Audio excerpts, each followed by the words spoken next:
भीमपुर नाम के एक गांव में माधव नाम का एक आदमी रहता था, जिसे खाना बनाना बहुत पसंद था और वो बहुत अच्छा खाना बनाता था। लेकिन वो किसी होटल में या ढाबे पर काम न करते हुए अपने खेत में काम करता था। पूरे दिन मेहनत करके भी वो अपने पत्नी और बच्चे का खर्चा नहीं निकाल सकता था। तभी उसकी पत्नी मनीषा बोलती है, सुनो, अगर ऐसे ही आप थोड़े पैसे लेकर आएंगे तो हमारे घर का खर्चा कैसे चलेगा? और हमने जो कर्ज लिया है वो कैसे चुकाएंगे हम? तुम चिंता मत करो, मैं और कोई दूसरा काम भी देख रहा हूँ। मैंने सुना है आसपास में कोई नया होटल खुल रहा है, तो मैं वहाँ बावर्ची की नौकरी देख लूंगा। कुछ दिन बीतते हैं।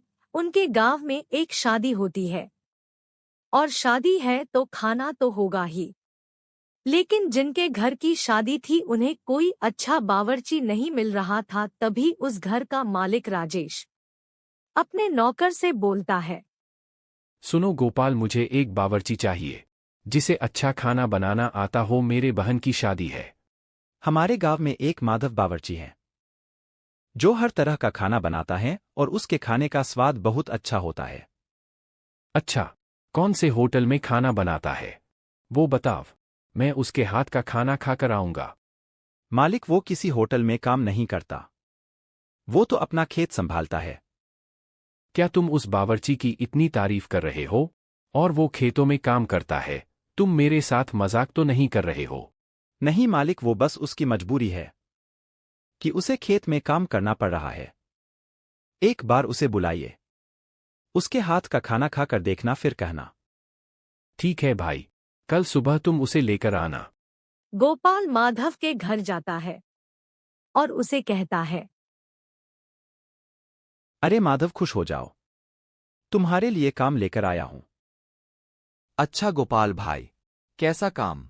अरे माधव भाई, जहां मैं काम करता हूं ना, वहां एक बावर्ची चाहिए जो शादी में मेहमानों के लिए अच्छा खाना बनाए।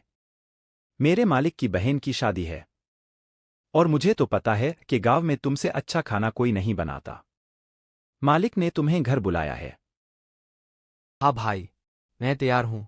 तुम्हारा बहुत बहुत धन्यवाद।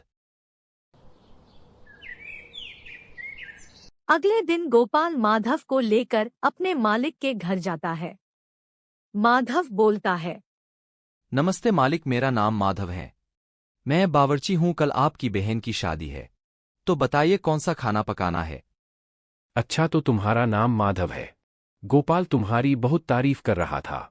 माधव, कल शाम तक तुम्हें 200 लोगों का खाना बनाना है। बताव, बना लोगे? सोच समझ कर बताना। इसमें सोचना क्या मालिक, मैं बना लूंगा। आप बस ये बता दीजिए कि क्या क्या बनाना है। देखो, मेरे मेहमानों को बिरयानी बहुत पसंद है, तुम वो जरूर बनाना।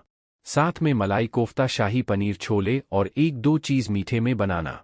लेकिन खाना बहुत स्वादिष्ट होना चाहिए। जी मालिक, उसकी चिंता मत कीजिए, खाना बहुत स्वादिष्ट होगा। आप खाने का सामान मंगवा लेना, मैं सुबह आ जाऊंगा। ठीक है, तुम जल्दी आ जाना।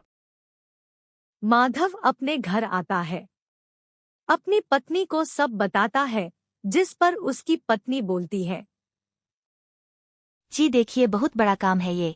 मैं भी आपके साथ चलूंगी और आपकी मदद करूंगी। ठीक है, तुम मेरे साथ चलना। सुबह जल्दी उठा देना, कल हमारे लिए बहुत बड़ा दिन है। अगली सुबह जल्दी उठकर दोनों पति पत्नी मालिक के घर जाते हैं और मालिक बोलता है, अरे वाह माधव, तुम तो वक्त से पहले ही आ गए। और ये कौन? तुम्हारी पत्नी है क्या? जी मालिक, ये मेरी पत्नी है और ये मेरा साथ देगी। तो मालिक, आप बता दीजिए खाना कहाँ पकाना है। मालिक उनको घर के पीछे वाले कमरे में ले जाता है, जहां बड़े बड़े चूल्हे रखे थे और खाना बनाने का सारा सामान रखा हुआ था। दोनों पति पत्नी खाना बनाना शुरू करते हैं। शाम होने से पहले दोनों पति पत्नी सारा खाना बना लेते हैं, और माधव जो बिरयानी बनाता है उसकी खुशबू तो मालिक को उसके पास खींच ले आती है। अरे वाह माधव, क्या खुशबू आ रही है! और बिरयानी की तो अलग खुशबू आ रही है। सब घर के लोग तुम्हारे बनाए खाने की ही बात कर रहे हैं और क्या क्या बनाया है। जी मालिक, बिरयानी, पनीर कोरमा, मटर पनीर, चिकन करी, चिकन हांडी, छोले, मलाई कोफ्ता और स्टार्टर्स में chicken roll, Chinese Manchurian, paneer pakora और मीठे में रस मलाई, गुलाब जामुन और आइसक्रीम। और मालिक कुछ रह गया हो तो बता दीजिए। अरे वाह, इतने कम समय में तुम दोनों ने मिलकर इतना कुछ बना दिया।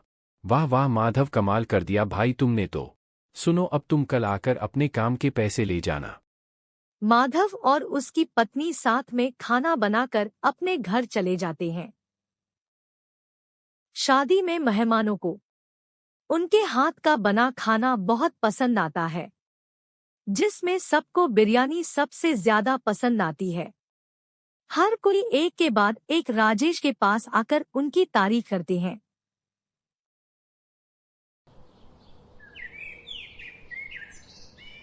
अगले दिन माधव राजेश के घर जाता है। माधव, आ गए तुम, मैं तुम्हारा ही इंतजार कर रहा था। भाई क्या स्वादिष्ट खाना बनाते हो तुम। कल सबने पेट भर कर तुम्हारे हाथ का खाना खाया, और वो बिरयानी, वो तो इतनी अच्छी लगी सबको। क्या बताओ, देखना एक दिन तुम बहुत तरक्की करोगे। ऊपर वाले ने तुम्हारे हाथ में बहुत अच्छा स्वाद दिया है। तुम खेती करने के लिए नहीं बने हो।